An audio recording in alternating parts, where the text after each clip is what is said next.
much carbonation. Good evening and welcome to the show. Hello, everybody. Well, Crowhill,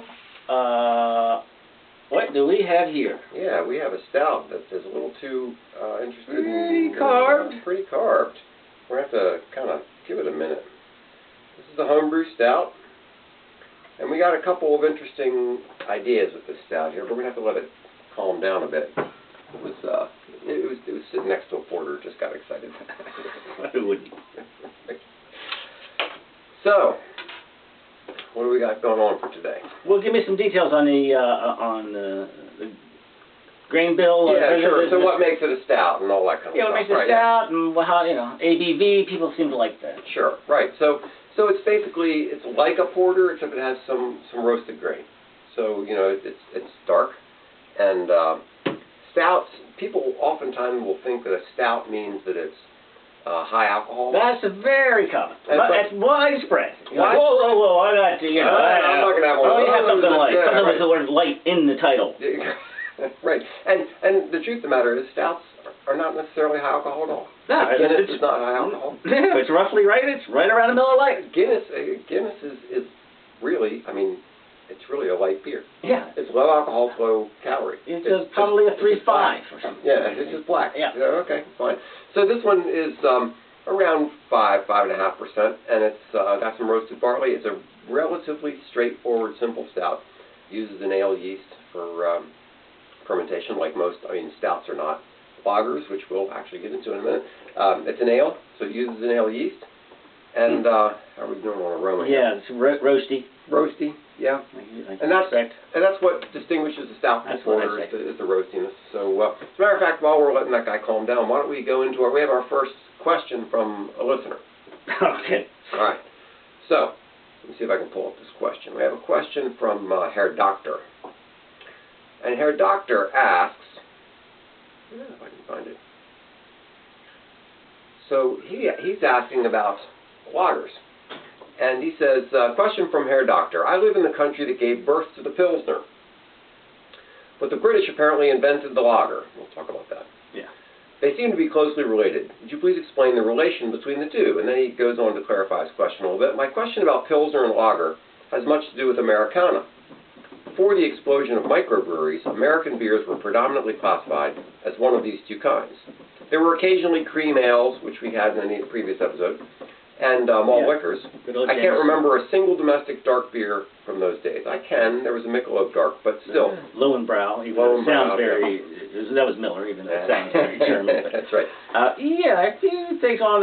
First off, when I think of the home of lagers, I think of Czech. Right. Which this guy is not Czech. Well, he's in the Czech Republic. Oh, yeah. Yeah. So. Oh, okay. Because Pilsner comes from Pilsen, right? And so first of all, we have to talk about this. What is lager? So lager is a German word that means storehouse or something like that, right? I don't speak German except what I learned on Hogan's Heroes. So lager means storehouse, and lagering is just the process of aging the beer cold. Right. Right. And the other thing people have to know about ales and lagers is, back in the old days, people had no idea about this thing called yeast. Right, the original, what's the name of the law? Reinspalzen, whatever. I don't know what it is. But a beer can only be made with barley and water and hops. Right, and that's it. Yeah. Yeah, so you can't make a beer that way. No, you can't. And then some magical ingredient comes along. Something magically floats in. So they didn't know about yeast, but yeast was just in the air, and it made the beer happen. I guess nobody knew why for hundreds of years. Right. And then we discovered this weird fungus that actually is what makes the magic happen. And now, tell me if I have this right, that the Oktoberfest has to do with lagers were kind of seasonal because they had to be lagered in cold weather. So people weren't brewing lager in the summertime. Right. So you're brewing in the winter, drinking throughout, and so you're drinking, it's sort of like the end of the harvest festival. You're drinking the end of that season's lagered beer. Yeah, I'm not exactly sure. Is there anything to that? Or? So there's a couple things about this. One is, how did they do lagering without refrigeration? Right. Well, so lagering is. It doesn't have to be 35 degrees, right? It has to be cold.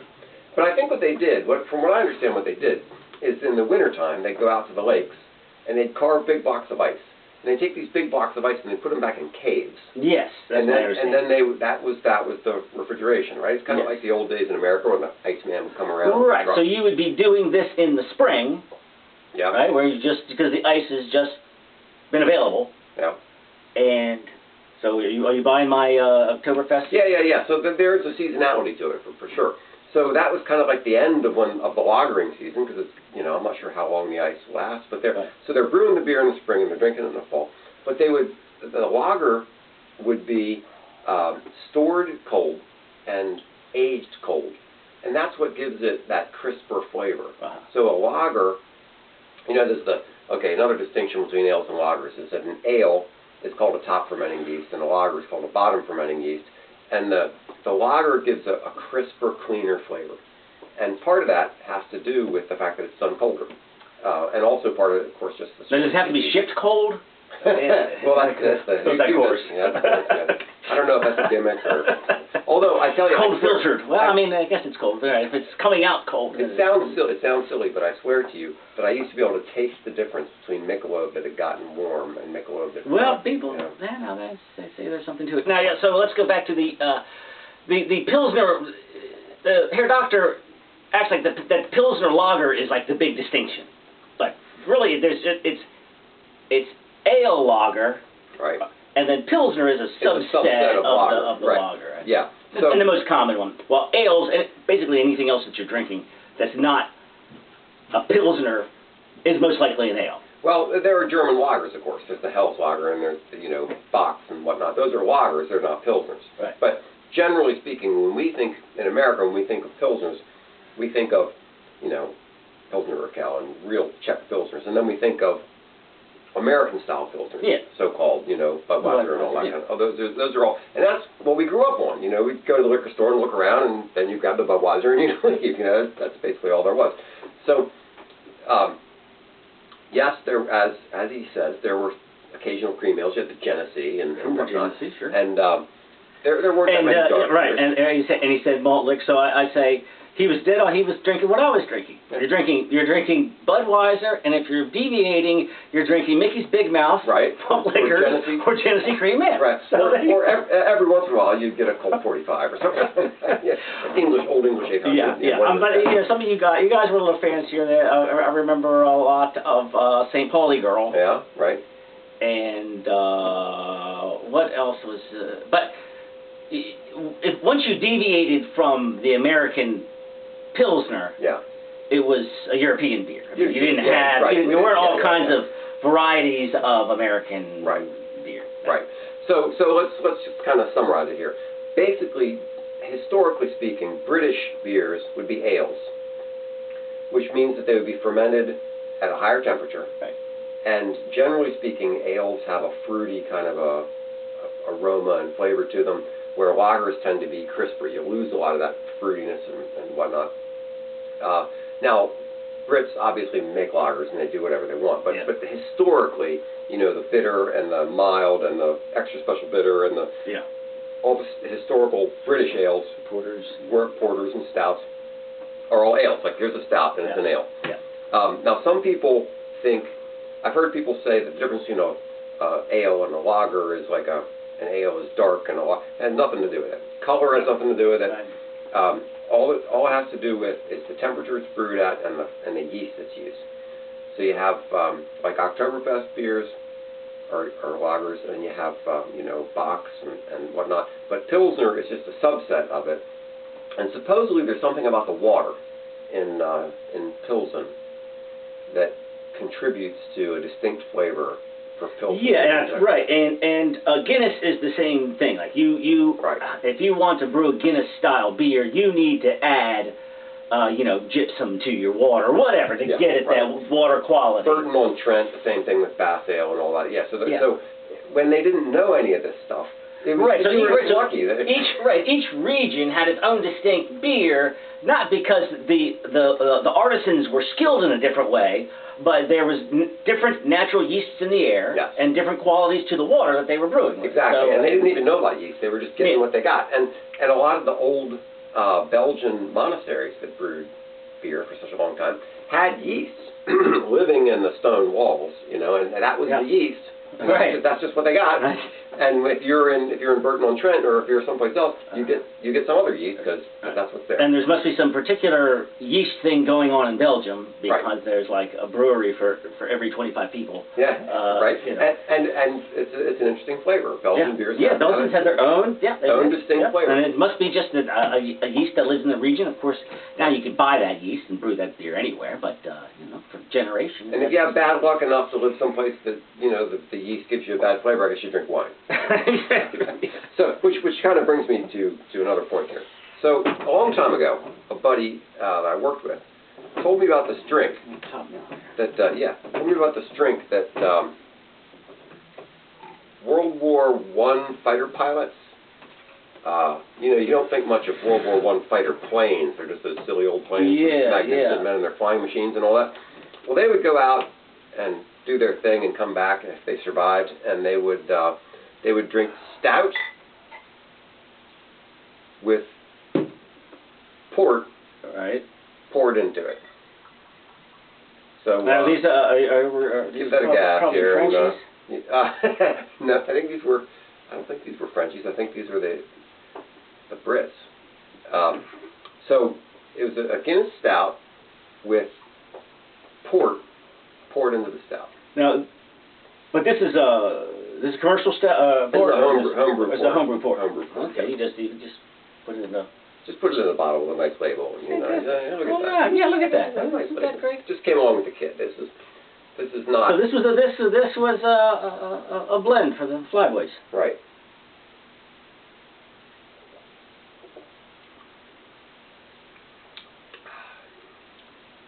That's pretty good. It's interesting. That's all right because you know it is kind of sweet. Mm-hmm. It is a little bit much to drink more. And if you just come from battle, you're not coming in to sip, you know, out of a little cup. No.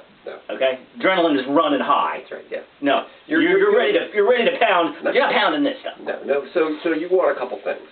One thing is you don't want to sip. The other thing is you want a lot of alcohol in your system fast. Yes. Because you've been on an adrenaline high. People have been shooting at you. Yes. You thought I was going to die, and then you finally get home and you're like, I need a drink. Yes. So it makes sense to me that they would take their beer and say, that's not good enough. No. Let's put some of this stuff in there. Right. Oh, I can't blame you So, for that. stout plus port.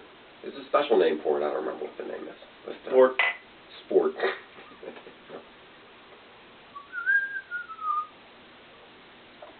But I think my ratio is a little off. I think I'd probably go, I sweetened it up a little too much. Let's try that. You know, sometimes it's I've done it. You know what I'm getting? I'm getting chocolate-covered cherries. Well, it's a chocolate raspberry port, this particular. Oh, okay. Well, Yeah, at least my taste buds are working. That's right. So sometimes when I've done it with like a Guinness and you know a regular off-the-shelf standard port, it almost tastes like a milkshake. It's such a rich, hearty kind of a flavor. So anyway, it's interesting. So alrighty, you ready for the question? I'm not. No. Because it's uncomfortable. That's an uncomfortable question. Even though I am committed to explaining to you why it should not be uncomfortable. Okay. It still is. It's still uncomfortable. Go ahead. All right. Okay. So I'm listening to the show. Shouldn't be. Shouldn't be. I don't get it. I listened to the show the other day, and it's a show about.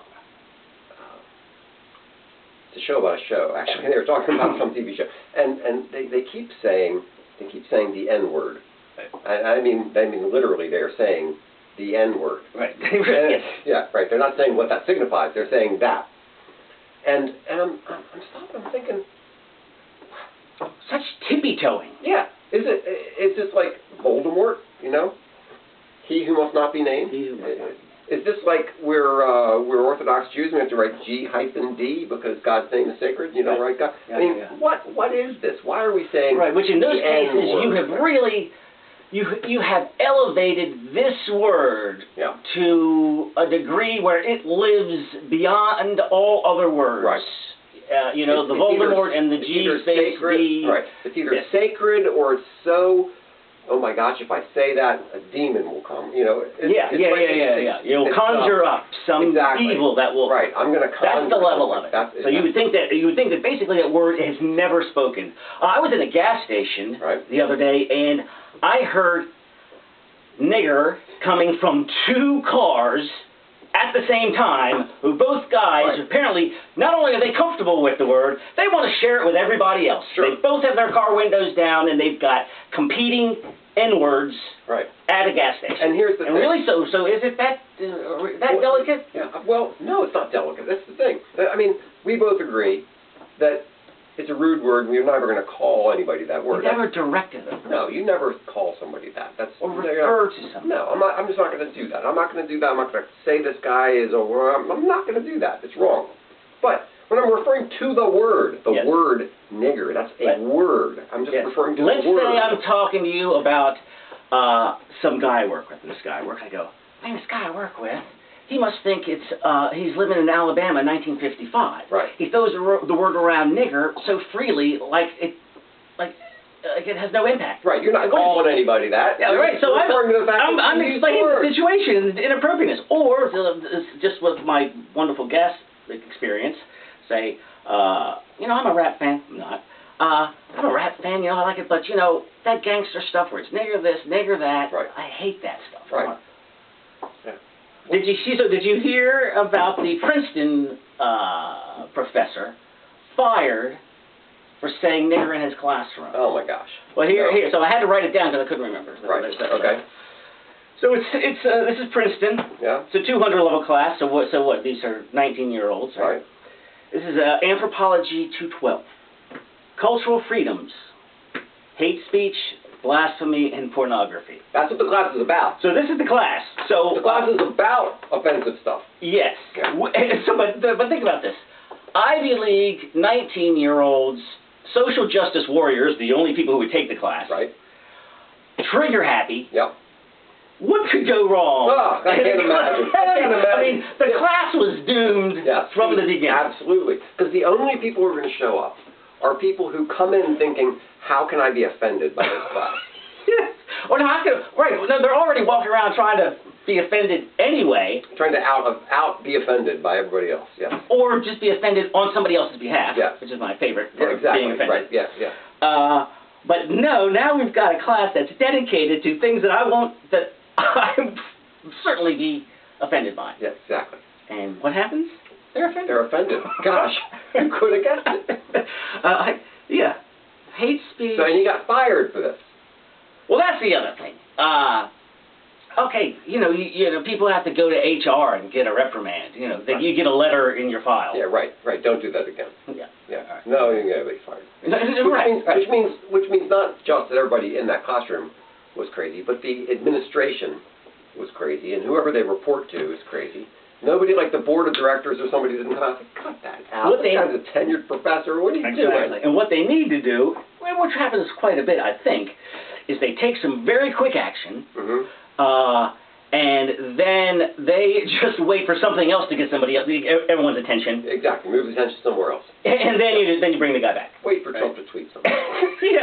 Yeah. People's heads will explode about something else soon enough, and we'll just... So I don't know, you know, right? Who knows? This guy might have been reinstated by now, but blasphemy. Okay, so it's a class. But let's take another approach on this. It's a class about blasphemy, all right? And then you're talking about, okay, what words can be said? Well, can I say Jehovah? Yeah. You know. Can I draw a stick figure with the word Muhammad next to it and an arrow pointing at it? Right. Can I write the word God? Yes or no? Yeah. It's but about blasphemy. But in this blasphemy class, of course, they're fine. I don't even know if there is blasphemy towards Christianity. You can just basically say anything, and you know, who cares? Right. But if you could actually just report the facts in a case where a man bed's a 9-year-old. Mm-hmm. Is that a pedophile in anybody's dictionary? Yeah, I would think so. Right? So what if you say Muhammad was a pedophile? Yeah, what happens then? What happens then? Which I think would probably strike the same kind of outrage that Piss Christ would not, because... Yeah. Why, how come you can have Piss Christ, but you can't have Piss Muhammad? Right. Right?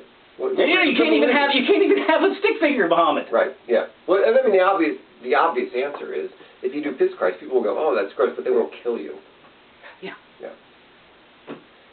Yeah, now I've ever told you how much I would not like to be beheaded. No. Okay, yeah, well, let me just say it right here. All right. I know. However, yeah, a good old-fashioned fatwa, I would take that as a bit of a compliment. I would be comfortable with that. Okay. Now, actually, I don't know how to use it. How do you use it as a verb? Are you fatwa'd? Or is a fatwa thrust upon you? Are you... How do you say, like when a fatwa has been directed you? Yeah, that's a good question. I don't know. I don't even know what form of speech it is. I don't either. But to our viewers, if anybody knows a good mullah out there who would like to... Oh.